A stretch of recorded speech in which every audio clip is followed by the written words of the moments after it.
Бројот на заразени ги скуси болничките капацитети. Кревет повеќе се поставува во секоја болница ширум земјата, откако изминатата недела се вброи во најцрните во есенскиот бран на пандемијата. Само синоќа 38 пациенти дошле во скопските клиники за COVID-19, но не си заминале. Вкупно се лекуваат 382 пациенти во Скопје, меѓу кои и најтешките случаи.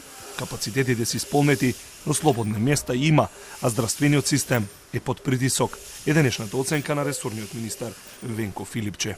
Ситуацијата е навистина критична. Утро имавме координативен состанок со директорите на сите интерни клиники, договаравме распоред на пациенти и обезбедување на дополнителни болнички капацитети.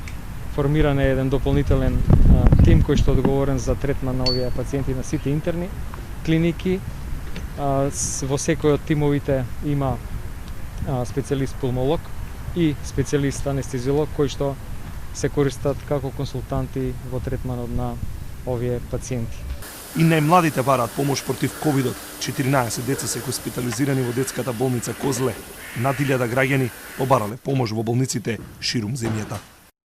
Во ГОП 8 септември има 79 болни. На клиниката за инфективни болести и фебрилни состојби лежат 158 пациенти, додека во Институтот за белодробни заболувања кај деца Козле има 42 пациенти, 14 деца и 28 возрастни. Куманово, Струга, Струмица одамна ги пополнија капацитетите, а сега се зафаќаат и оделенијата за неврологија и психијатрија, со што Кумановската болница добива нови 10 кревети.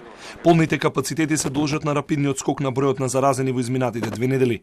37% повеќе луѓе се заразиле со коронавирус во минатата недела од претходната. За смртноста и ширењето на ковид алармираш Институтот за јавно здравје.